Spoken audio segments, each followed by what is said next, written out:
नमस्कार जी, स्वागत सत्कार अभिनंदन राम राम जय श्री कृष्णा राधे राधे। कैसे हैं आप सभी? स्वागत है आप सभी का काव्य क्लासेस कोटा के मंच पर, जहां पर आप और हम मिलकर के कर रहे हैं विश्व इतिहास की परिचर्चा। मेरे प्यारे साथियों, ये विश्व इतिहास की यह क्लास विशेष तौर पर आयोजित की जा रही है प्रथम श्रेणी स्कूल व्याख्याता भर्ती परीक्षा के लिए। यह क्लास चूंकि ऐप पर चल रही है और यह क्लास यूट्यूब पर भी लाइव जाएगी, तो उस हिसाब से हम बात करेंगे। तो आइए शुरुआत करते हैं कुछ महत्वपूर्ण परिचर्चाओं के साथ। और आज हम एक टेस्ट पेपर आप लोगों के लिए लेकर के आए हैं। विशेष तौर पर यह टेस्ट पेपर रहेगा फ्रांस की राज्य क्रांति और नेपोलियन बोनापार्ट के परिप्रेक्ष्य में, क्योंकि फ्रांस की राज्य क्रांति से ही नेपोलियन बोनापार्ट का उदय हुआ था। नेपोलियन बोनापार्ट ने एक बार क्या कहा था पता है ना, कि फ्रांस की क्रांति की वजह से ही मेरा जन्म हुआ और मैंने उसे नष्ट कर दिया था। तो उसी परिप्रेक्ष्य में बात करते हैं। और पहला प्रश्न आप सभी प्यारे साथियों के लिए रखता हूं, यह है, निम्नलिखित युग्मों में से कौन सा युग्म है जो सही सुमेलित नहीं है?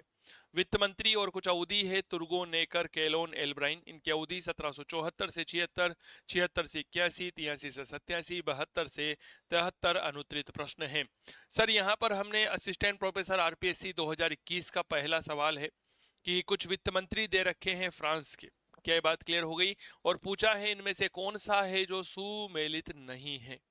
बहुत बढ़िया और बेहद शानदार और बेहतरीन सवाल है यह। आप सभी प्यारे साथी इस बात को बहुत अच्छे से याद रखिएगा। सर, तुर्गो वित्त मंत्री बना था 1774-76 में, इसे हटाया गया, नेकर को बनाया गया। नेकर के बाद केलोन बना और केलोन के बाद एल्ब्राइन बना था, यानी कि यह कुल मिलाकर के 1787 में बना था। क्लियर हो गई? कब तक रहा? 1789 तक रहा था कोल एल ब्राइन। क्लियर हो गई? इसी ने सभी वर्गों पर समान कर लगाने की सिफारिश की थी। लुई 16 जो फ्रांस की क्रांति के समय राजा हुआ करता था, उसने एल्ब्राइन के प्रस्ताव को पंजीकरण करने के लिए पार्लिमा के पास भेजा। फ्रांस में दो प्रकार की संस्थाएं हुआ करती थी, एक तो पार्लिमा हुआ करती थी, एक स्टेट जनरल हुआ करती थी। पार्लिमा मूल रूप से जो है वह राजा के आदेशों को लिपिबद्ध करने का काम करती थी, और जब पार्लिमा यह काम कर लिया करती थी, उसी के बाद वह कानून बना जाता था। पार्लियामेंट ने इन करों के पंजीकरण की सिफारिश के लिए स्टेट जनरल का अधिवेशन बुलाने की बात कही। परिणाम स्वरूप 5 मई 1789 को स्टेट जनरल का अधिवेशन शुरू हुआ था। तो एल्ब्राइन के बारे में एक बात याद रखिएगा, इसने सभी करों, सभी वर्गों पर समान कर लगाने की सिफारिश की। किसकी सिफारिश की? कि भाई सभी वर्ग जो हैं उस पर क्या लगाए जाए? समान कर लगाए जाए। लुई 16 इसको भेज देता है पार्लिमा के पास। पार्लिमा कहती है जी मना नहीं कर रहे, लेकिन स्टेट जनरल का अधिवेशन बुलाया जाए। इसी के बाद स्टेट जनरल का अधिवेशन 5 मई 1789 को आयोजित किया गया था। क्लियर? अगला प्रश्न देखिए, प्रेसबर्ग समझौता पर हस्ताक्षर हुए दिसंबर 1804, अक्टूबर 1806, दिसंबर 1805, जून 1807 अनुत्तरित प्रश्न। प्रेसबर्ग एग्रीमेंट कह सकते हैं हम इसे। हम इसी समझौते को प्रेसबर्ग की संधि भी कह सकते हैं। प्रश्न बहुत आसान है कि बताइए यह समझौता किन किन के बीच हुआ था। देखिए, थोड़ा सा इतिहास पढ़िए। मूल रूप से 2 दिसंबर 1804 की बात है। नेपोलियन बोनापार्ट का राज तिलक होता है, या नेपोलियन बोनापार्ट का राज्याभिषेक होता है। इस राज्याभिषेक की पहली वर्षगांठ पर पहली वर्षगांठ आती है। और पहली वर्षगांठ कब मनाई गई? तो याद रखिएगा 2 दिसंबर 1805 को। इसी पहली वर्षगांठ पर नेपोलियन बोनापार्ट एक युद्ध लड़ता है, जिसे हम कहते हैं आस्टरलिट्स का युद्ध। क्या ये बात क्लियर हो गई? The battle of Austerlitz. एक तरफ नेपोलियन बोनापार्ट था, दूसरी तरफ कौन था? तो याद रखिएगा रूस का जार शासक था, जार अलेक्जेंडर प्रथम। और दूसरा शासक ऑस्ट्रिया का था, जिसका नाम था फ्रांसिस। ठीक है, रूस का जार था, जार का नाम था अलेक्जेंडर, अलेक्जेंडर फर्स्ट। और ऑस्ट्रिया का था फ्रांसिस द्वितीय। ठीक है सर, तीन राजाओं ने ऑस्ट्रेलिस के युद्ध में भाग लिया। फ्रांस का शासक नेपोलियन बोनापार्ट, दूसरी तरफ रूस का जार अलेक्जेंडर प्रथम, और ऑस्ट्रिया का फ्रांसिस द्वितीय। इस युद्ध में नेपोलियन जीत गए, ये दोनों हार गए। इसीलिए तीन सम्राटों का युद्ध कहा जाता है। किसे कहा जाता है? ऑस्ट्रेलिस के बाद।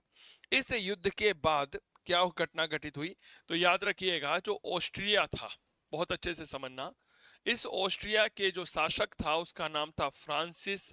ये फ्रांसिस द्वितीय नेपोलियन को बुलाते हैं कि भाई आ जाओ, और हम दोनों क्या कर लेते हैं जी, एक समझौता कर लेते हैं।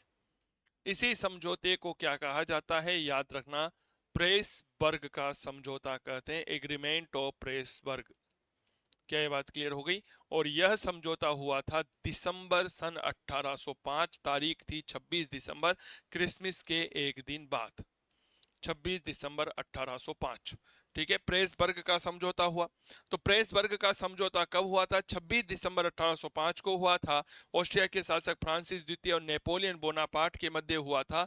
इस समझौते के परिणाम स्वरूप नेपोलियन बोनापार्ट ने 16 जर्मन राज्यों को मिलाकर के राइन संघ का निर्माण किया था। कहा जाता है कि यह राइन संघ जो नेपोलियन बोनापार्ट ने बनाया था ना, यही जर्मनी के एकीकरण की नींव थी। इसी कारण इस लिप्सन, एक इतिहासकार हुए हैं लिप्सन महोदय, वो लिखते हैं कि इतिहास के मजाकों में से एक मजाक है कि आधुनिक जर्मनी का जन्मदाता नेपोलियन था। यह इतिहास के मजाकों में से एक मजाक है कि आधुनिक जर्मनी का जन्मदाता नेपोलियन था। ठीक है, तो प्रेसबर्ग का समझौता, इतनी सी बात पूछी गई है।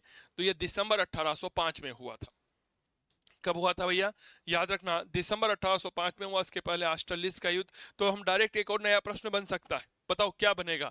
नया प्रश्न यह बनेगा कि ऑस्ट्रेलिस के बाद कौन सा समझौता हुआ था? भैया प्रेसबर्ग का समझौता हुआ था दिसंबर 1805 में। एक तरफ नेपोलियन था और दूसरी तरफ ऑस्ट्रिया का सम्राट था, नाम था फ्रांसिस द्वितीय। क्लियर हो गई? वेरी गुड, बहुत बढ़िया बहुत बढ़िया। अगला प्रश्न देखिए, ये रहा। निम्नलिखित में से कौन सा युद्ध राष्ट्रों के युद्ध के नाम से जाना जाता है? Battle of countries. कौन सा युद्ध है जो जाना जाता है? लिपजिंग का युद्ध, वाटरलू, बोराडीनो महाद्वीपीय युद्ध, अनुत्तरित प्रश्न है। बहुत बढ़िया प्रश्न है। इनमें से कौन सा युद्ध है जो कहीं ना कहीं राष्ट्रों के युद्ध के नाम से जाने जाते हैं? सर, राष्ट्रों में एक तरफ तो प्रशा था, ठीक है, आप इस तरह से समझिएगा। दूसरी तरफ कौन था? एक तरफ ऑस्ट्रिया था, ऑस्ट्रिया का साथी था कौन? रूस, रशिया। ठीक है, प्रशा आ गया, स्पेन आ गया था। याद रखिएगा, स्वीडन बीच में ही कूद गया कबूतर कहीं का। और एक नाम और आया, याद रखिएगा, इंग्लैंड। ठीक है, देखो प्रशा के साथ क्या किया था? नेपोलियन ने 16 राज्यों का एक संघ बनाया था। ठीक है, ऑस्ट्रिया के शासक फ्रांसिस के साथ हराया दिया था, रूस के जार को हराया, स्पेन के पर अभियान किया था, और नेपोलियन कहता है कि स्पेन के नासूर ने मुझे बर्बाद कर दिया। स्वीडन मजे मजे में आ गया था, और इंग्लैंड के साथ महाद्वीपीय युद्ध हुआ करता था। दोनों आए, ये सारे आए नेपोलियन के विरुद्ध, नेपोलियन को हरा देते हैं और सारे जीत जाते हैं। कौन से युद्ध में? लिपजिंग का युद्ध। क्योंकि इतने सारे देशों ने भाग लिया था, 7 देश आए थे सर। क्या ये बात क्लियर हो गई? इन 7 देशों, 6 देशों ने मिलकर नेपोलियन को हराया, इसीलिए इसे लिपजिंग का युद्ध कहते हैं। और लिपजिंग का युद्ध जो है 19 अक्टूबर 1813 को हुआ था। बताओ भाई कब हुआ? 19 अक्टूबर सन 1813 को हुआ। इस युद्ध के बाद में जो ये देश होते हैं, यह देश आपस में मिलकर के करते हैं सोमेंट की संधि। कौन सी संधि करते हैं? द ट्रीटी ऑफ सोमेंट। इस सोमेंट की संधि के तहत यह तय किया गया कि जब तक हम नेपोलियन का पूरी तरह से खात्मा नहीं कर देते, तब तक हम आपस में संगठित रहेंगे, हम आपस में एक रहेंगे, कभी लड़ाई झगड़े नहीं करेंगे। क्या ये बात क्लियर हो गई? तो क्या मैं ऐसा कह सकता हूं कि एक तरफ 6 देश थे, प्रशा था, ऑस्ट्रिया था, रूस था, स्पेन था, स्वीडन था, इंग्लैंड था। इन 6 देशों ने आपस में संधि करी नेपोलियन बोनापार्ट के खिलाफ, और कहा कि जब तक नेपोलियन बोनापार्ट का खात्मा नहीं कर देते, तब तक हम जो है शांति से नहीं बैठेंगे। तो याद रखना, इसे ही हम सोमेंट की संधि कहते हैं। क्या ये बात क्लियर हो गई? चलिए जी, अगला प्रश्न देखिएगा। नेपोलियन को कानून संहिता के बारे में निम्नलिखित में से कौन सा सही नहीं है? नेपोलियन ने कानून संहिता, विधि संहिता तैयार की थी सर। नेपोलियन ने क्या तैयार की थी? याद रखिएगा जी, विधि संहिता तैयार की थी। अब यहां पर एक सीधा सा प्रश्न पूछा जा रहा है कि नेपोलियन की विधि संहिता के बारे में ऐसा कौन सा कथन है जो सही नहीं है? क्या ये बात क्लियर हो गई? नेपोलियन ने अपनी विधि संहिता के बारे में कहा था कि मेरा वास्तविक गौरव मेरे 40 युद्धों की विजय से नहीं, मेरी विधि संहिता ऐसी है जो कभी न मिट सकेगी, यह हमेशा चिरस्थायी है, और आगामी समय मुझे मेरे युद्धों से नहीं, मेरी विधि संहिता से याद रखिएगा। ये बात किसने कही थी? ये नेपोलियन बोनापार्ट ने कही थी। प्रत्येक पुत्र को संपत्ति में समान अधिकार, ब्याज की दर निश्चित कर दी, ट्रेड यूनियनों पर प्रतिबंध लगाए, विवाह को एक समझौता माना और अनुत्तरित प्रश्न है। बताइए, हमारे प्यारे साथी पूछ रहे हैं सर, ऑनलाइन कोर्स काव्य क्लासेस कोटा का मोबाइल एप्लीकेशन डाउनलोड कर लीजिएगा। स्क्रीन पर आपको नंबर मिल रहे हैं, स्क्रीन पर आपको ऐप की डिटेल मिल रही है। यह सारी जानकारी जो है आपको डिस्क्रिप्शन बॉक्स में हमारा ऐप का लिंक मिल जाएगा। आप सीधा जाकर के काव्य क्लासेस कोटा का मोबाइल एप्लीकेशन डाउनलोड कर सकते हैं और वहां पर हमारा ऑनलाइन डिजिटल कोर्स खरीद सकते हैं। संपूर्ण पाठ्यक्रम करवाता हूं सर, कोई बेईमानी नहीं करते, कोई चीटिंग नहीं करते। टॉपिक वाइज पीडीएफ है, टॉपिक वाइज टेस्ट सीरीज है, कंप्लीट क्लास सिस्टमेटिक तरीके से डली हुई है। पूरा पाठ्यक्रम है वो नए सिलेबस के अनुसार है। क्लियर हो गई सर? नेपोलियन की विधि संहिता में प्रत्येक पुत्र को संपत्ति का अधिकार दिया, ब्याज की दरें निश्चित कर दी, ट्रेड यूनियनों पर प्रतिबंध लगा दिया, लेकिन भाई साहब विवाह को समझौता नहीं माना गया। क्या ये बात क्लियर हो गई? नेपोलियन ने अपनी विधि संहिता में नेपोलियन को एक स्थायी बंधन के विवाह को एक स्थायी बंधन के रूप में स्वीकार किया। जो विवाह था, इस विवाह को एक स्थायी बंधन के रूप में स्वीकार किया कि भैया कोई विवाह जो है या कोई तमाशा थोड़ी है कि कभी भी जोड़ सकते हैं कभी भी तोड़ सकते हैं। No never. विवाह जो है एक परमानेंट है, जी स्थायी बंधन है।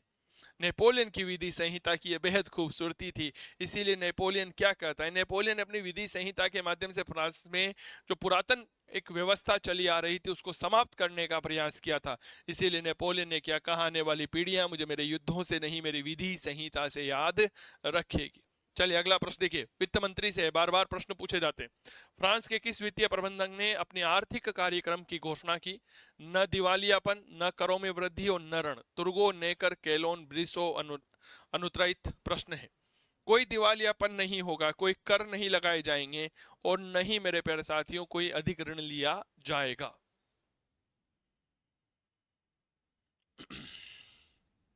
बताओ सर, याद रखना तुर्गो को वित्त मंत्री बनाया गया था 1774 में और तुर्गो ने यह बात कही थी। तुर्गो के बाद नेकर वित्त मंत्री बना था और नेकर ने ही सबसे पहले, याद रखिएगा, राज्य के आय व्यय का विवरण जो है वह आम जनता के सामने रखा था। क्या ये बात क्लियर हो गई? तो तुर्गो सही जवाब रहेगा।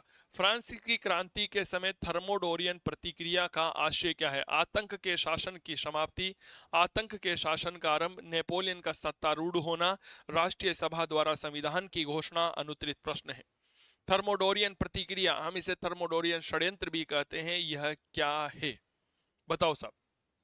बेहतरीन सवाल है सर ये, और बहुत बार आपके सवाल में पूछा जाता है।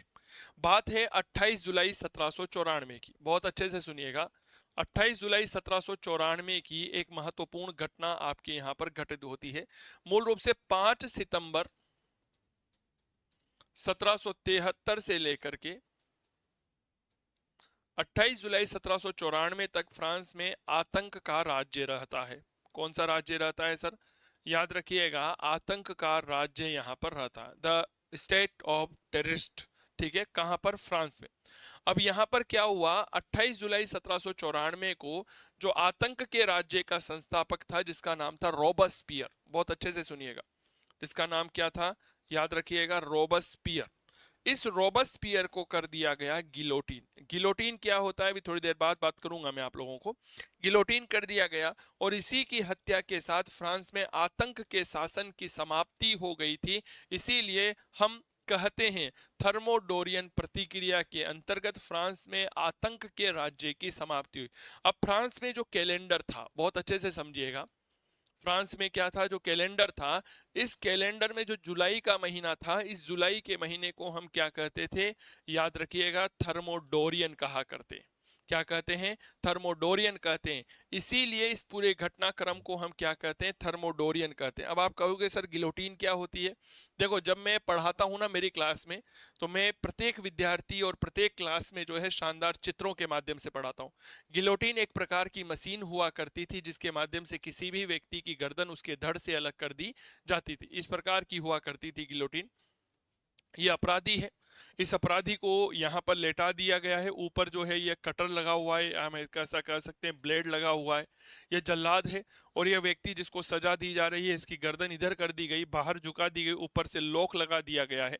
ये क्या है? लॉक है। अब ये इस रस्सी के माध्यम से इसको छोड़ेगा, कटर नीचे गिरेगा जैसा कि यहाँ पर गिर चुका है, और इसकी गर्दन कट करके जो है नीचे रखे हुए बास्केट में गिर जाएगी, और यह जनता को दिखाएगा कि देखो मैंने मार दिया है।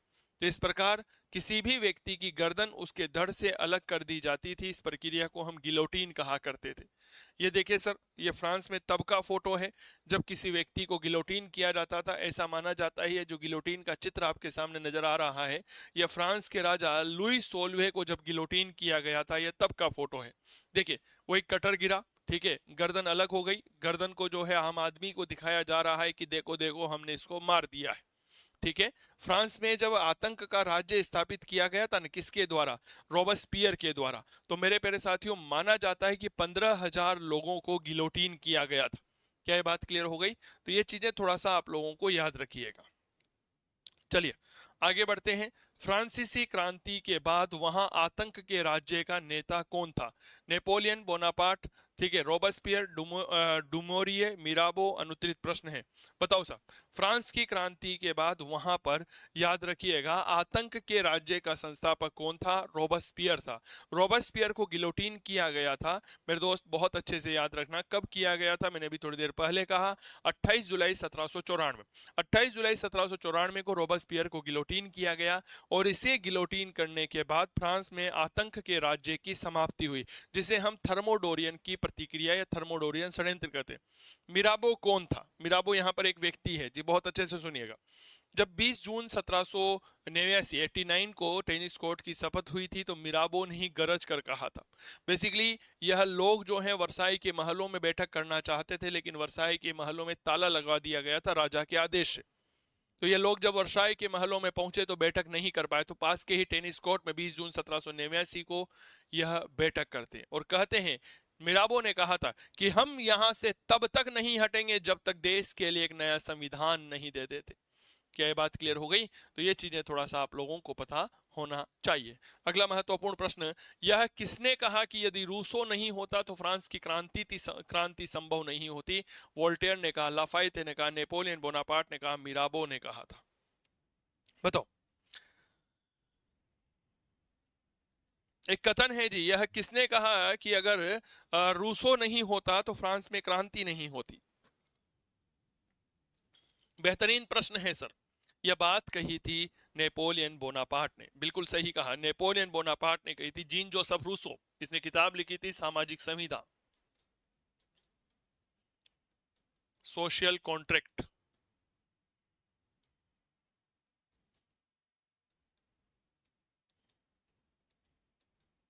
समानता, ठीक है ना, कुछ सिद्धांत दिए, स्वतंत्रता, समानता और बंधुत्व का जनक इसे ही माना जाता है। ठीक है, स्वतंत्रता,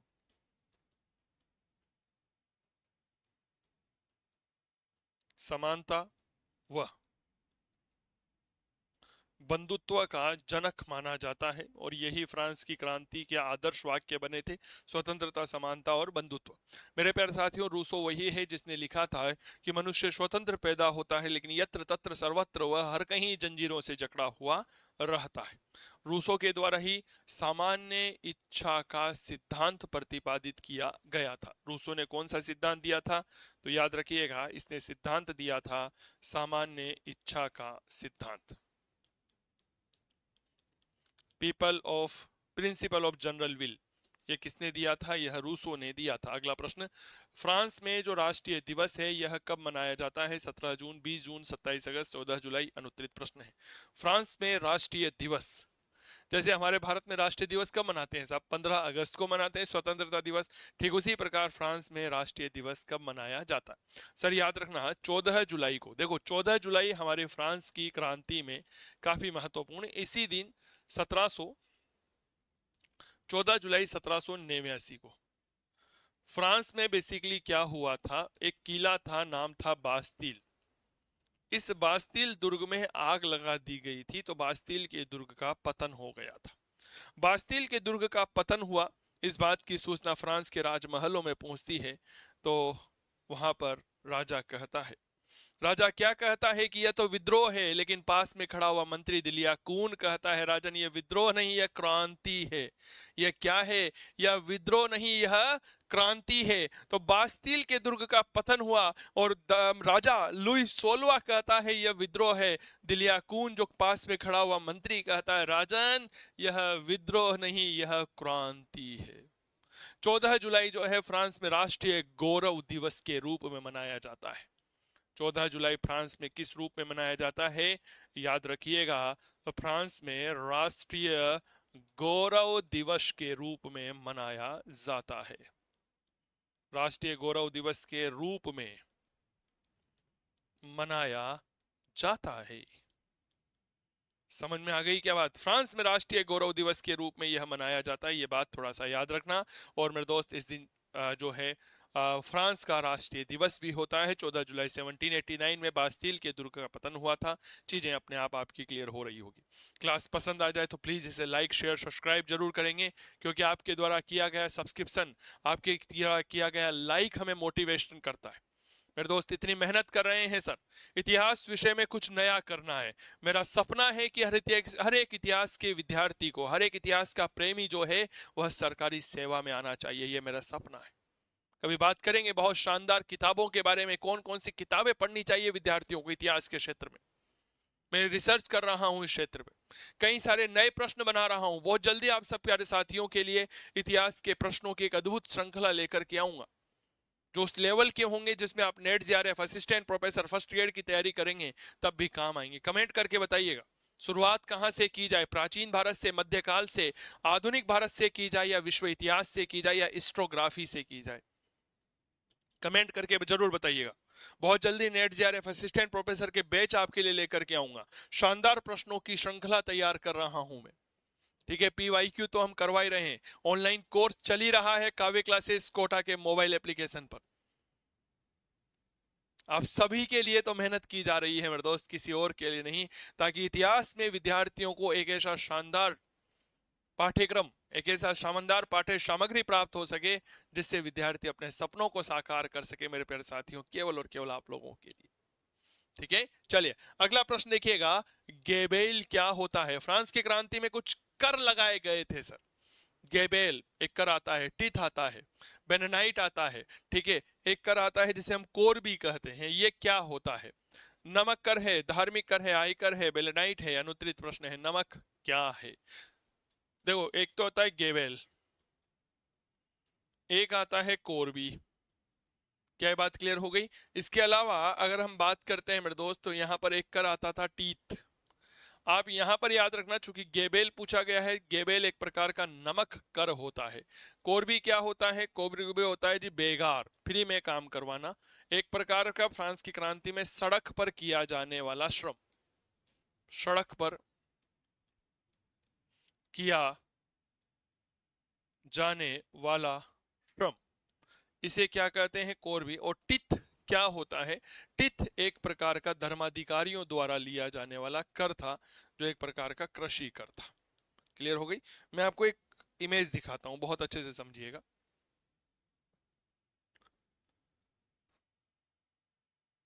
देखिए, फ्रांस की क्रांति शायद इसमें अवेलेबल नहीं है, नहीं तो मैं आपको दिखा देता। नेपोलियन बोनापार्ट तो है,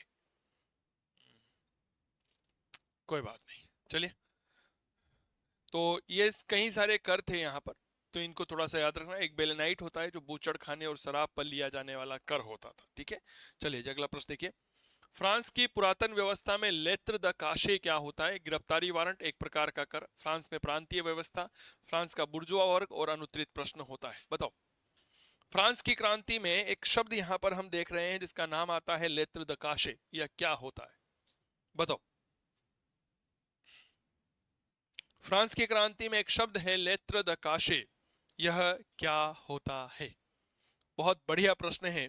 कृपया जरूर जवाब दीजिए। सर याद रखिए, फ्रांस की क्रांति में जो लेत्र द काशे आता है, यह एक प्रकार का वारंट था जिसके द्वारा किसी भी व्यक्ति को गिरफ्तार किया जा सकता था। तो एक प्रकार का वारंट था जी, जिसके अंतर्गत किसी भी व्यक्ति को गिरफ्तार किया जा सकता था। इसे ही क्या कहते हैं, लेत्र द काशे कहते हैं। टेनिस कोर्ट की शपथ कब हुई थी? 17 जून 1789, 20 जून 1789, 27 जुलाई 1789, 4 अगस्त 1789 और अनुत्तरित प्रश्न है। टेनिस कोर्ट की जो शपथ है, इसे क्या कहा गया था? इसकी अध्यक्षता जीन बेली ने की थी, प्रस्ताव मेनियर ने लिखा। तो याद रखिएगा, इसका प्रस्तावक कौन था? प्रस्तावक मेनियर था। ठीक है, इसकी अध्यक्षता किसने की थी? जीन बेली।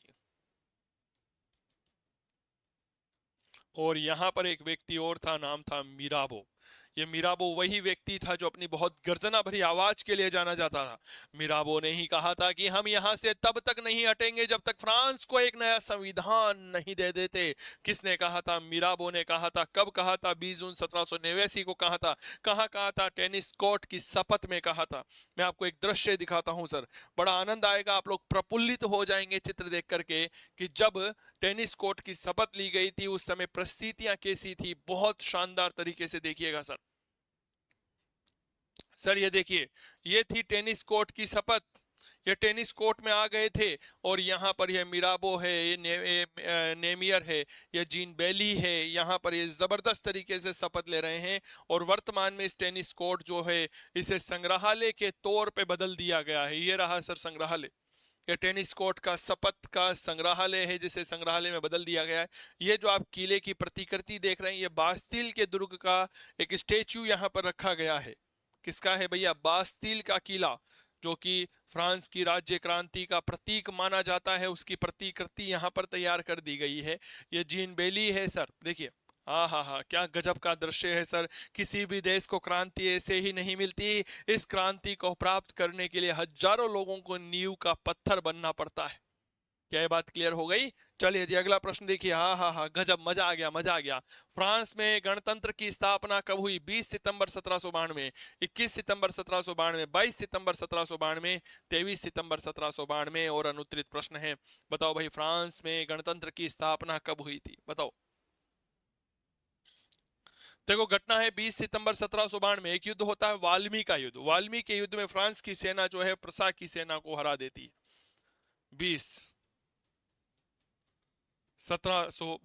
सितंबर 1792 यहां पर जो युद्ध होता है, और उस युद्ध का नाम क्या आता है? याद रखिएगा, बैटल ऑफ वाल्मी, यानी कि वाल्मी का युद्ध। इस वाल्मी के युद्ध में किस किस के बीच हुआ था? फ्रांस और, मेरे दोस्त याद रखिएगा जी, प्रशा के बीच में। फ्रांस जीत जाता है, प्रशा हार जाता है। इस युद्ध के अगले ही दिन, यानी कि 21 सितंबर 1792 को फ्रांस में किसकी स्थापना कर दी गई? याद रखना, गणतंत्र की स्थापना कर दी गई थी। क्लियर हो गई? तो याद रखिएगा, बैटल ऑफ वाल्मी, वाल्मी के युद्ध के बाद फ्रांस में किसकी स्थापना हुई थी? गणतंत्र की स्थापना हुई थी। यह प्रश्न डायरेक्ट पूछा जा सकता है। हमसे विद्यार्थी पूछते हैं, विद्यार्थी मैं माफी चाहूंगा, अक्सर विद्यार्थी पूछते हैं, सर हमने जो पढ़कर गए थे वहां से तो सवाल आया ही नहीं। अरे, हमारे पढ़ने की दृष्टिकोण वैसा नहीं था। यहाँ पर प्रश्न हमने क्या पढ़ा कि फ्रांस में गणतंत्र की स्थापना कब हुई? तारीख हमें पता है कि भैया 21 सितंबर 1792 को हुई, लेकिन प्रश्न घुमा करके पूछ दिया कि बताओ, फ्रांस में जब गणतंत्र की स्थापना हुई थी वह कौन से युद्ध के बाद हुई? वाल्मीकि का युद्ध कब हुआ? 20 सितंबर 1792 को हुआ। किस किस के बीच हुआ? फ्रांस और प्रशा के बीच में हुआ था। ये चीज थोड़ा सा आप लोगों को पता होना चाहिए। क्लियर हो गई? चलो, किसने अमेरिकन और फ्रांसीसी क्रांतियों में, दोनों में भाग लिया? एक ऐसा व्यक्ति जिसने अमेरिकी क्रांति में भी भाग लिया, फ्रांसीसी क्रांति में भाग लिया। लाफायते, मिराबो, रॉबस्पियर, मारा। अनुत्तरित प्रश्न है। एक ऐसा व्यक्ति जिसने, मेरे प्यारे साथियों, अमेरिका की क्रांति में भी भाग लेता है।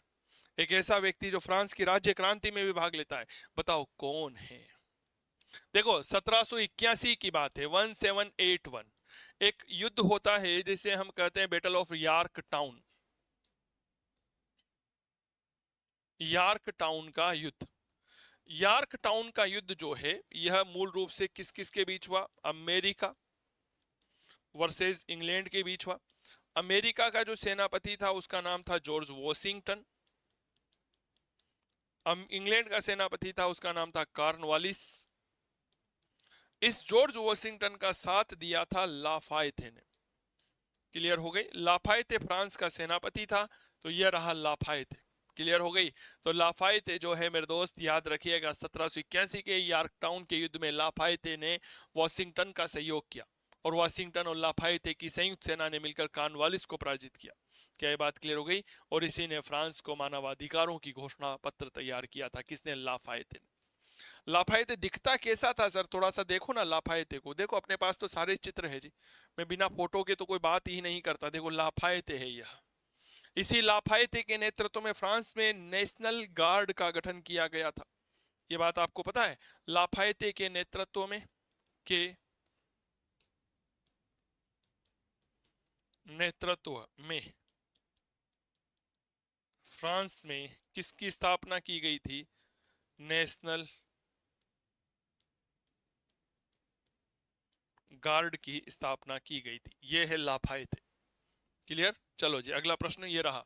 हो सकता है मैं आपके विचारों से सहमत नहीं हूं, लेकिन किंतु आपके विचार अभिव्यक्त करने की स्वतंत्रता का समर्थन करूंगा। एक कथन है जी। हो सकता है कि मैं आपके विचारों से सहमत नहीं हो पाऊं, लेकिन याद रखना मैं आपके विचार अभिव्यक्त करने की स्वतंत्रता का समर्थन करूंगा। वोल्टेयर, रूसो, दिदरो, मोंटेस्क्यू अनुत्तरित प्रश्न है। यहां पर आपके समक्ष मेरे प्यारे साथियों एक सेंटेंस दे रखा है फ्रांस की क्रांति के एक बहुत बड़े बुद्धिजीवी का, जिसने एक लेख लिखा था, नाम था लेटर्स ऑन इंग्लिश। इसका लेख कौन सा है?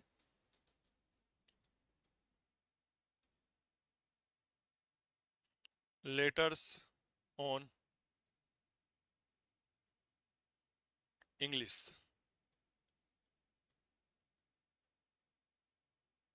LATTERS, letters on English. ठीक है। और ये कथन कहा था वोल्टेयर ने। आप राजस्थान पत्रिका अखबार पढ़िए। राजस्थान पत्रिका अखबार जो है ना, उस अखबार में मेरे प्यारे साथियों याद रखिएगा, यह जो सेंटेंस है यह हमेशा लिखा हुआ था। हो सकता है मैं आपके विचारों से सहमत नहीं हो पाऊं, लेकिन मैं आपके विचार पर अभिव्यक्त करने की स्वतंत्रता का समर्थन करूंगा। वोल्टेयर ने यह बात कही थी। वोल्टेयर के कुछ शानदार कथन हैं। इन भ्रष्ट चीजों को नष्ट कर दो, है ना। वोल्टेयर कहता है अगर ईश्वर नहीं है तो उसका आविष्कार करना पड़ेगा। वोल्टेयर कहता है 100 चूहों के बजाय एक शेर का शासन अच्छा है।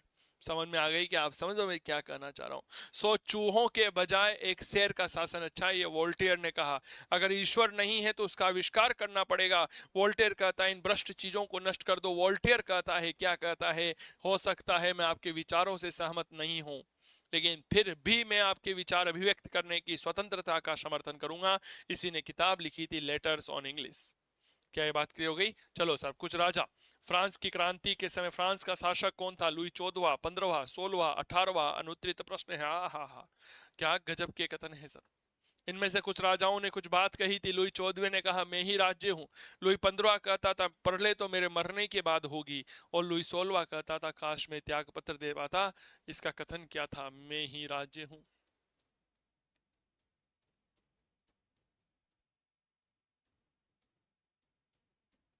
लुई 15वां क्या कहा करता था? ये कहा करता था प्रलय तो मेरे मरने के बाद आएगी। प्रलय तो मेरे मरने के बाद आएगी, ये कहा करता था। लुई 16वां कहा करता था काश मैं भी त्याग पत्र दे पाता। और इस समय शासक कौन था? लुई 16वां था। यह बात क्लियर हो गई। फ्रांस में जब क्रांति हुई उस समय राजा कौन था? याद रखना यह था लुई 16वां। क्लियर। चलो अगली बात। कागज का यह टुकड़ा नेपोलियन की सेना से अधिक प्रभावशाली सिद्ध हुआ, यह कथन किसका है? एक कथन है जी, कागज का यह टुकड़ा नेपोलियन की सेना से ज्यादा प्रभावशाली था। यह किसने कही थी? बहुत अच्छे से इन बातों को समझिएगा। लॉर्ड एक्टन ने कही, रूसो ने, वोल्टेयर, दिद्रो अनुत्तरित प्रश्न है। बताओ। कागज का यह टुकड़ा, मानवाधिकारों की घोषणा हुई थी फ्रांस में। क्लियर हो गई। कब हुई थी? 26 अगस्त 1789, जिसका प्रारूप लाफायते ने तैयार किया था। उनके संदर्भ में लॉर्ड एक्टन ने यह बात कही थी। किसने कही थी? लॉर्ड एक्टन ने कही थी। देखो फ्रांस, फ्रांस में क्या हुआ?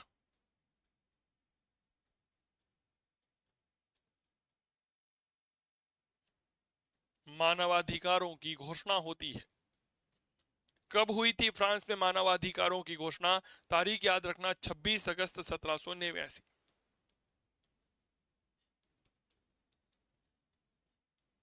इनका प्रारूप किसने तैयार किया था? प्रारूपकर्ता याद रखना, लाफायते। ये लाफायते वही है जिसने कहीं ना कहीं अमेरिका, मेरे दोस्त, और फ्रांस दोनों क्रांतियों में भाग लिया था। यॉर्क टाउन के युद्ध 1781 में जॉर्ज वॉशिंगटन का सहयोग किया था। नेशनल गार्ड का गठन किया गया था इसी के नेतृत्व में। क्लियर हो गई। चलो, एक्टन ने यह बात कही थी। राष्ट्रीय सभा ने सामंत प्रथा का अंत कब किया? 9 जुलाई 1789, 4 अगस्त 1789, 15 जुलाई 1789, 26 अगस्त 1789। राष्ट्रीय सभा जो है इसने सामंत प्रथा का अंत जो है वह कब किया था? एक बेहतरीन सवाल है आप सभी प्यारे साथियों के लिए कि राष्ट्रीय सभा जो है इसने मूल रूप से सामंत प्रथा का अंत कब किया था। याद करिए, 4 जुलाई 1789 को जो राष्ट्रीय सभा है इसका अधिवेशन रात भर चलता है। 30 कानून, 30 अध्यादेश पारित किए गए जिसमें सामंतों ने भी अपने अधिकारों का त्याग कर दिया था, व्यवस्था समाप्त कर दी थी। यह घटना थी 4 अगस्त 1789 की। ठीक है, अगला प्रश्न देखिए। सु आ हा सर, 4 तारीख है। मतलब विद्यार्थियों का अक्सर कहते हैं कि सर जो है यह चीजें थोड़ा सा समझने में नहीं आती है, आप एक बार बताया करो कि तारीखें कैसे याद करें। मैं अक्सर मेरे विद्यार्थियों से कहता हूं कि विश्व इतिहास में तारीखों का बहुत बड़ा योगदान है। आप विश्व इतिहास कभी भी पढ़ रहे हो तो याद रखिएगा, कहीं ना कहीं आप लोगों को प्रत्येक विश्व इतिहास का चैप्टर, विश्व इतिहास का प्रत्येक चैप्टर पढ़ने के बाद उसके लिए एक समरी तैयार करनी चाहिए कि इस दिन ये तारीख हुई, इस दिन ये घटना हुई, इस दिन ये घटना हुई। ये चीजें आप लोगों को बहुत उपयोगी रहेगी। असुमेलित होगा 17 जून 1789, तीसरे सदन ने स्वयं को राष्ट्रीय सभा घोषित कर दिया। 20 जून 1789 टेनिस कोर्ट की शपथ। 9 जुलाई 1789 राष्ट्रीय सभा ने राष्ट्रीय संवैधानिक सभा घोषित कर दिया। 14 जुलाई 1789 स्टेट जनरल का अधिवेशन। अनुत्तरित प्रश्न है।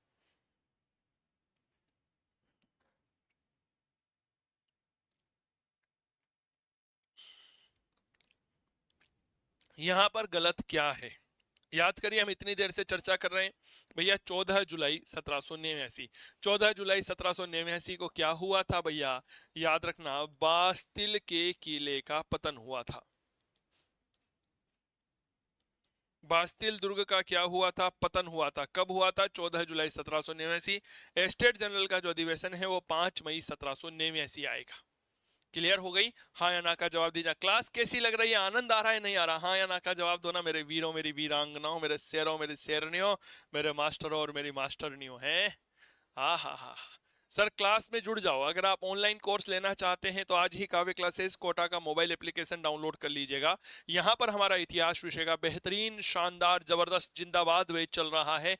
स्कूल व्याख्याता द्वितीय प्रश्न पत्र के लिए यह बैच है। सर इस बैच में लाइव क्लास होती है, पूर्णतः नवीन पैटर्न पर आधारित है। Live class, doubt clearing session, topic wise test है, प्रिंटेबल नोट्स मिलते हैं, कंप्लीट कोर्स है, टाइम बाउंड है, यूजफुल है जी सभी पीजीटी भर्ती परीक्षाओं के लिए। अनलिमिटेड बार देख सकते हो, ऐसा नहीं है कि एक ही बार देख सकते हो, कितनी भी बार देख सकते हो। जो लाइव क्लास हो चुकी है वह आपको रिकॉर्डेड फॉर्मेट में विद नोट्स के साथ मिल जाएगी। नोट्स को प्रिंट आउट ले लो भैया, आपकी फोन की मेमोरी में सेव हो जाएगा। जब चाहो प्रिंट आउट लेके पढ़ो, रिवीजन करो। शंका समाधान सत्र है, जितनी बार पूछना चाहो पूछो, कोई मना नहीं है। ऐसी व्यवस्था बहुत कम होती है, ये बात याद रखिएगा।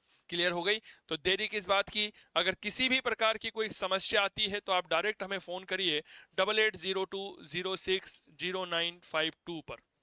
डायरेक्ट हमें कॉल कर सकते हैं, ये हमारी हेल्पलाइन नंबर है जहां पर आपकी हर समस्या का समाधान किया जाएगा। क्या ये बात क्लियर?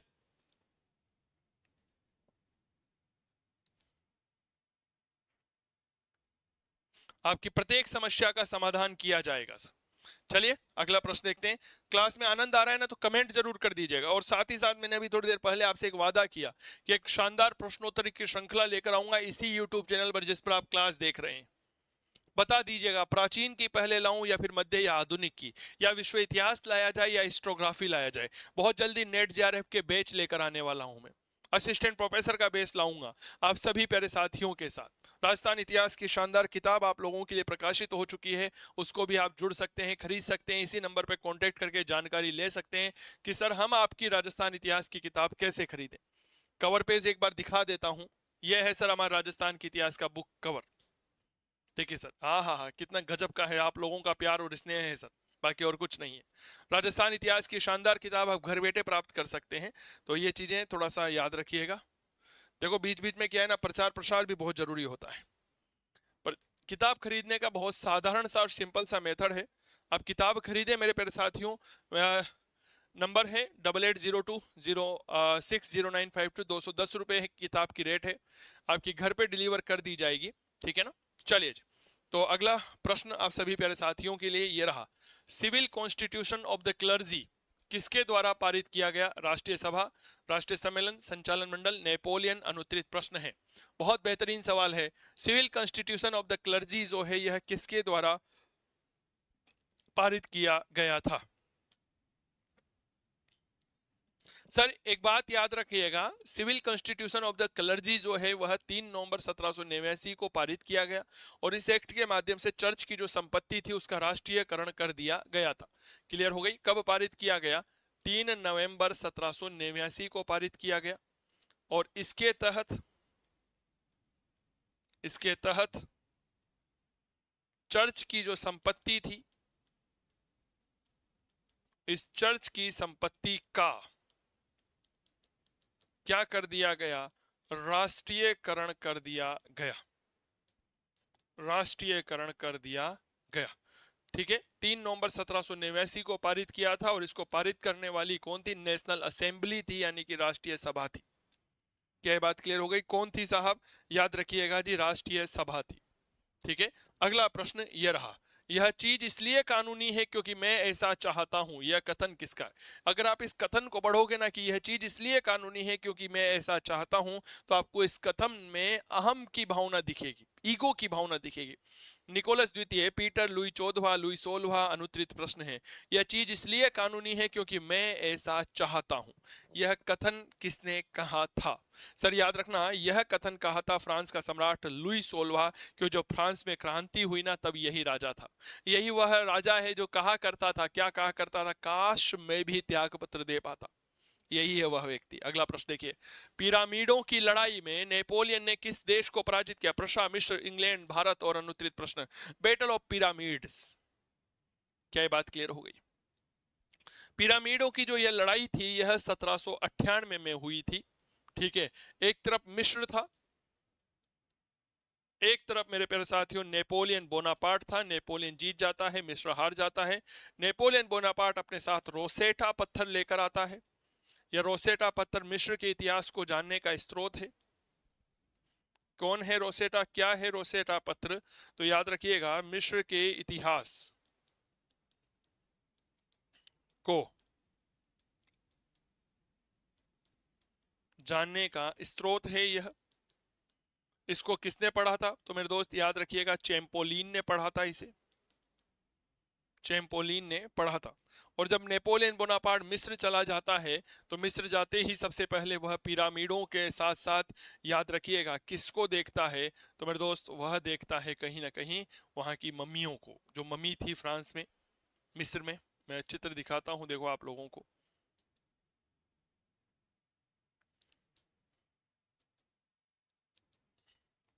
यह है सर, यह है मिस्र की इजिप्ट की लड़ाई, बैटल ऑफ इजिप्ट। पिरामिड, ये पीछे आपको पिरामिड नजर आ रहा होगा, आप देखिए, ये मिस्र देश में है। ये नेपोलियन बोनापार्ट जा रहा है और मिस्र की लड़ाई में मिस्र को जीत लेता है, और यहां पर इस तरह से पिरामिडों को देखता है। देखो ये है, ये है सर नेपोलियन बोनापार्ट, ये खड़ा, और ये मिस्र में पिरामिड है जिसको दास उठाए हुए हैं, गुलाम उठाए हुए हैं। और उस पिरामिडों को, आपको पता होगा पहले मिस्र की सभ्यता पढ़ाई जाती थी सर, जब सिलेबस में थी हमारे, लेकिन अब नहीं है। तो मिस्र में क्या होता था, जो उनके लोग होते थे जिनका देहांत हो जाता था, तो उन पर एक विशेष प्रकार का लेप लगा करके चारों तरफ सूती कपड़ा बांध करके उनको एक बक्से में बंद कर दिया जाता था, जिसको मम्मी कहा करते थे। तो एक मम्मी उसने प्राप्त करी, उस मम्मी के चारों तरफ जो कपड़ा लगा हुआ था उसको हटवाता है और देखता है कि ये लोग कैसे थी। तो ये चित्र हमें देखने को मिलता है। और रोसेटा पत्थर प्राप्त किया था जिसमें मिस्र के इतिहास की और मिस्र की लिपि की जानकारी मिलती है, वह ऐसा होता है। चैंपोलिन नाम के इतिहासकार ने इसे पढ़ा था। यह है सर रोसेटा पत्थर। मूल रूप से मिस्र का एक प्रकार का शिलालेख है जिसमें मिस्र के इतिहास की सारी जानकारियां हमें यहाँ पर प्राप्त होती है। क्या ये बात क्लियर हो गई? चलो जी, अगला प्रश्न। नेपोलियन ने पोप के साथ कान का डेटा धार्मिक समझौता किया था, कब था? इस समय पोप कौन था? तो पोप था पायस सप्तम। कौन था पोप? पायस सप्तम था। और ये कान का डेटा क्या है? तो याद रखिएगा जी, यह एक प्रकार का धार्मिक समझौता है। क्या था? धार्मिक समझौता। 1800, 1801, 1802, 1804 अनुत्तरित प्रश्न है। कान का डेटा नामक धार्मिक समझौता जो है वह कब किया था? मेरे दोस्त याद रखना, 14 जुलाई 1801 को। क्या कहता है? 14 जुलाई 1801 को यह धार्मिक समझौता करता है। नेपोलियन के कभी कभी प्रश्न उठाए जाते हैं, जब आप बड़ी बड़ी कॉन्फ्रेंस में जाते हैं तो नेपोलियन के बारे में प्रश्न उठाए जाते हैं उसके धर्म को लेकर के, कि साहब उसने तो पोप के साथ समझौता किया था और अपने आप को सरेंडर कर दिया था। लेकिन नेपोलियन के धार्मिक दृष्टिकोण के बारे में स्वयं नेपोलियन अपनी किताब नेपोलियन द लीजेंट में लिखता है। क्या लिखता है? कि लोग कहते हैं कि मैं पोपवादी हूं। नेपोलियन बोनापार्ट ने खुद लिखा है कि लोग कहते हैं कि मैं पोपवादी हूं, लेकिन मैं ऐसा कुछ भी नहीं हूं। मैं मिस्र में मुसलमान हूं और फ्रांस में कैथोलिक हूं। ये नेपोलियन बोनापार्ट खुद कहा करता था। क्या कहा करता था? कि लोग कहते हैं कि मैं पोपवादी हूं, लेकिन ऐसा कुछ भी नहीं है। मैं मिस्र में मुसलमान हूं और फ्रांस में कैथोलिक हूं। ठीक है, तो जो लोग जैसे थे ना उसके साथ वैसा हो जाया करता था। नेपोलियन ने बैंक ऑफ फ्रांस का गठन कब किया? 1799, 1800, 1802, 1804 अनुत्तरित प्रश्न है।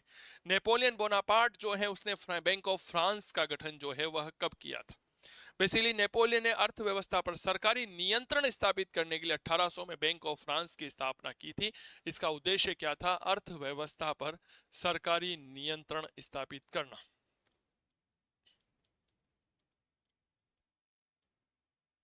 अर्थव्यवस्था पर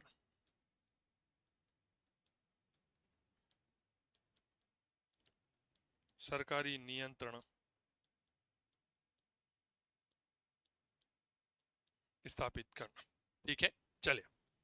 किस वर्ष नेपोलियन को फ्रांस का वंशानुगत शासक बना दिया गया? 1802, 1803, 1804, 1805 अनुत्तरित प्रश्न है। एक ऐसा समय जब नेपोलियन बोनापार्ट को फ्रांस का वंशानुगत राजा बना दिया गया था। बहुत बढ़िया प्रश्न है, कृपया जवाब दीजिए। देखिए, नेपोलियन बोनापार्ट 2 दिसंबर 1804। फ्रांस में एक चर्च होता है और उस फ्रांस के चर्च को कहा जाता है नोत्रे दामे। इस नोत्रे दामे चर्च में फ्रांस का राज्याभिषेक नेपोलियन बोनापार्ट अपना राज तिलक करवाता है। और इस समय पोप कौन था? पोप था पायस सप्तम। तो मेरे दोस्त कहानी सुनिएगा। कहानी यह है, 2 दिसंबर 1804, सर्दी का महीना था। फ्रांस के पेरिस में एक चर्च होता है जिसे नोत्रे दामे चर्च कहते हैं। उस नोत्रे दामे गिरजाघर में राज्याभिषेक करवाकर विधिवत फ्रांस का राजा बना कौन? Napoleon Bonaparte. इसके पहले नेपोलियन बोनापार्ट प्रथम कौंसल यानी कि प्रथम सलाहकार था। जब पोप ने राजमुकुट नेपोलियन बोनापार्ट के सिर पर रखना चाहा तो नेपोलियन बोनापार्ट के जो है वो पोप के हाथों से राजमुकुट लेकर के स्वयं अपने हाथों पर पहन लेता है, अपने हाथों से धारण कर लेता है अपने सिर पर, और कहता है कि यह मुकुट मैंने कचरे के ढेर पर पड़ा मिला था। मैंने अपनी ताकत के बल पर इसे उठा लिया है, तो मैं इसे पहनाने का श्रेय दूसरे को क्यों दूं? मैंने राजमुकुट धूल में पड़ा मिला, मैंने उसे प्राप्त किया, तो मैं उसे पहनाने का अधिकार किसी दूसरे व्यक्ति को क्यों दूं? क्या ये बात क्लियर हो गई? ऐसा था नेपोलियन बोनापार्ट। नेपोलियन बोनापार्ट के राज तिलक के चित्र में आप लोगों को दिखाता हूं कि उसका जब राज्याभिषेक हुआ था। यह है सर नेपोलियन बोनापार्ट का राज्याभिषेक। देखिए सर, ये आपको नजर आ रहा होगा, ये नेपोलियन बोनापार्ट का राज तिलक हो रहा है। ये उसकी रानी है, ये पोपाय सप्तम। ये जो बैठा हुआ है ना, ये है नेपोलियन बोनापार्ट। सॉरी, माफी चाहूंगा, ये है नेपोलियन बोनापार्ट जो राज तिलक स्वयं अपने हाथ से अपने सिर पर धारण कर रहा है। क्लियर हो गई? और ये पोपायस है, ये इसकी पत्नी जोसफाइन है। ठीक है, जो इससे बड़ी थी, 6 साल, विधवा थी लेकिन सुंदर महिला थी। नेपोलियन बोनापार्ट जब मरता है ना, तो अपने जीवन के अंतिम समय में पता है क्या कहता है? जीवन के अंतिम समय में नेपोलियन बोनापार्ट के मुख से उसकी पत्नी का ही नाम निकला था, जोसफाइन। जोसफाइन, जोसफाइन। इसकी दूसरी पत्नी ऑस्ट्रिया की राजकुमारी थी, नाम था मेरिया लुइस। चर्चा करेंगे थोड़ी देर बाद। कोर्शिका द्वीप किस व्यक्ति से संबंधित है? Mussolini, Hitler, Napoleon, Churchill? अनुत्तरित प्रश्न है। बताओ भाई, कोर्शिका द्वीप बड़ा महत्वपूर्ण है सर। इटली में था, फ्रांस का नियंत्रण था, भूमध्य सागर में था। सर याद रखना, यह आपके नेपोलियन बोनापार्ट से है। 15 अगस्त 1769 को यहीं पर नेपोलियन बोनापार्ट का जन्म हुआ था। कोर्शिका द्वीप अगर आप देखना चाहते हैं तो इस तरह से नजर आता है आप लोगों को, देखिएगा। ये आपको नक्शा नजर आ रहा है, यहाँ पर फ्रांस है, ये इटली है, ये कोर्शिका द्वीप है, ये मेडिटेरियन यानी कि भूमध्य सागर है, ये सार्डिन या पिनमोंट का क्षेत्र हो जाता है, सीसली के राज्य। कभी चर्चा करेंगे जब इटली का एकीकरण पढ़ेंगे, ठीक है। तो ये है कोर्शिका द्वीप। इसी कोर्शिका द्वीप पर नेपोलियन बोनापार्ट का क्या हुआ था? जन्म हुआ था। सर ऐसे पढ़ाता हूं मैं मेरे ऐप पे, अब आपको विश्वास हो गया होगा ना। इस तरह से मैप में बाकायदा कोर्शिका द्वीप के बारे में बताया जाता है, कहां पर है, किस तरह से जन्म हुआ, ठीक है। जैसे मैं आपको दिखाता हूं, नेपोलियन बोनापार्ट की चित्र है मेरे पास। यह है सर नेपोलियन बोनापार्ट,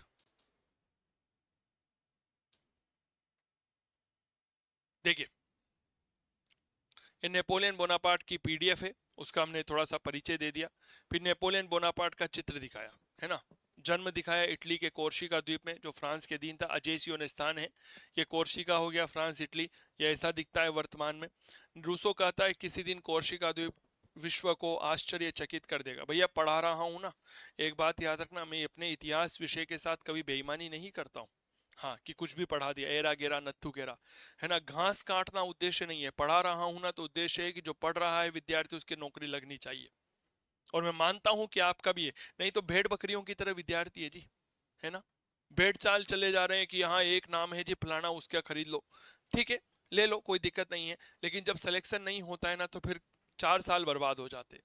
क्योंकि राजस्थान में प्रथम श्रेणी स्कूल व्याख्याता की भर्ती 4 साल में एक बार आती है सर, और ये मौका बार बार नहीं आता। अभी तो घर वाले आपका साथ दे देंगे, कोई बात नहीं बेटा तैयारी कर लो, लेकिन 4 साल बाद साथ देंगे इस बात की कोई गारंटी नहीं है, इस बात को समझिएगा, ठीक है। नेपोलियन के बारे में बताया कि यूनानी भाषा का शब्द है जिसका शाब्दिक अर्थ घाटी का शेर होता है। आप पढ़िए ना सर। नेपोलियन बोनापार्ट ने कहा था कि जब मेरा जन्म हुआ फ्रांस जल रहा था। नेपोलियन की आत्मकथा क्या है? नेपोलियन को उपनाम देखो, क्रांति पुत्र, छोटा रोबस्पियर, लिटिल कोशकोपर है, यूरोप का निर्माता मैन ऑफ डेस्टिनी है, द्वितीय जस्टिनियन है। प्रारंभिक जीवन कैसा रहा, ठीक है ना। ये इसकी पत्नी थी जिसके साथ विवाह किया, नाम था जोसफाइन, बड़ी थी, सुंदर थी, विधवा थी। 1796 में शादी करता है। कार्नो ने इसे ऑस्ट्रिया अभियान पर भेजा, ऑस्ट्रिया के साथ कंपोनियो की संधि की। मिस्र अभियान 1798 देखो सर, है ना। और युद्ध स्थल, जल युद्ध में हार गया था। रोसेटा पत्र प्राप्त किया, चैंपोलियन ने पढ़ा था सर, ये देखो। इसके बाद फ्रांस लौट आया। फ्रांस का शासनकाल, फ्रांस का सम्राट, प्रथम कौंसल के तौर पर उसके उद्देश्य क्या थे, उसने क्या क्या कार्य किए, देखो। नया संविधान बनाया, ठीक है ना। सत्ता का केंद्रीकरण किया, आर्थिक सुधार किए, bank of France, France Frank नामक मुद्रा आ गई, ठीक है। इसके अलावा ईओडी, एक्स्ट्रा ऑर्डिनरी डोनेन आ गया। एमेगर्स के साथ समझौता। एमेगर्स क्या होते हैं? फ्रांस छोड़कर जाने वाले सामंत, इनके साथ पोप के साथ समझौता करता है, जिसे कान का डेटा कहा जाता है। कब करता है? याद रखिएगा, यह 1801 में करता है। समझौते की क्या क्या बातें थी सर, सारी मैंने बताई है सर। प्रशासनिक सुधार क्या क्या किया, नेपोलियन की विधि संहिता, ये देखो सर, मैंने चित्र के साथ बताइए आपको, ठीक है ना। क्या क्या कानून पारित किए। इसके अलावा नेपोलियन की विधि संहिता के क्या क्या प्रावधान थे। शिक्षा में क्या क्या सुधार किया, लाइसीज क्या होते थे, कुछ और सुधार किया। नया एक सम्मान दिया, मोदी जी को मिला था सर हमारे, फ्रांस के सम्राट के तौर पर। हाँ हाँ हाँ, देखो साहब, 2 दिसंबर 1804 फ्रांस के नोत्रे दामे चर्च में नेपोलियन का राज्यभिषेक हुआ। पोप पायस सप्तम था, ठीक है ना। ये देखो पूरी घटना बताई है मैंने आप लोगों को। इसके अलावा फ्रांस के सम्राट के रोल में उसने क्या क्या कार्य किया। तो भैया ये सब चीजें पढ़ाई जाती है जी। क्लियर हो गई। हमारा उद्देश्य यही है कि हमारे प्यारे साथी जितने भी पढ़ रहे हैं उनकी नौकरी लगना चाहिए, और आपका भी मैं मान के चलता हूं कि आपका भी यही उद्देश्य होगा। क्लियर हो गई बात। तो ये थी कुछ महत्वपूर्ण बातें जो आप लोगों के साथ करनी थी, ठीक है। तो इस तरह से क्लास को लाइक करें, शेयर करें। 3-4 प्रश्न और बचे हैं क्या? चलो देख लो। नेपोलियन ने किस युद्ध में ऑस्ट्रिया को पराजित करके प्रेसबर्ग की संधि के लिए बाध्य किया? पिरामिडों, अबू बकर, उल्म, उपरोक्त में से कोई नहीं, अनुत्तरित प्रश्न है। नेपोलियन ने किस युद्ध में ऑस्ट्रिया को पराजित किया और पराजित करने के बाद उनको प्रेसबर्ग की संधि करने के लिए बाध्य किया था? तो याद रखना, अल्म नगर में पराजित किया था। यह बेसिकली एक नगर का नाम था, अल्म नगर, इसमें पराजित किया था। इसके बाद जो है वह संधि कर लेते हैं। क्लियर हो गई? चलो। कौन सा युद्ध तीन सम्राटों के युद्ध के नाम से जाना जाता है? ऑस्ट्रेलिस, उल्म, फ्रीडलैंड, वेग्राम और मेरे दोस्त अनुत्तरित प्रश्न। थोड़ी देर पहले हमने चर्चा की थी, तीन सम्राट थे। रूस का जॉर्ज अलेक्जेंडर प्रथम था, फ्रांस ऑस्ट्रिया का फ्रांसिस द्वितीय था, नेपोलियन बोनापार्ट था फ्रांस का, और युद्ध हुआ था ऑस्टरलित्ज का युद्ध। कब हुआ था? उसकी एनिवर्सरी के एक साल बाद, 2 दिसंबर 1805 को। क्लियर हो गई ना? इसमें कौन कौन थे? तो याद रखना, फ्रांस का था नेपोलियन बोनापार्ट, ठीक है। रूस का था अलेक्जेंडर प्रथम।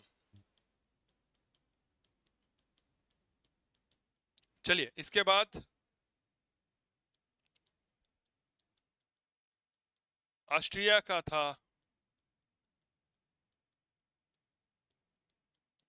फ्रांसिस द्वितीय।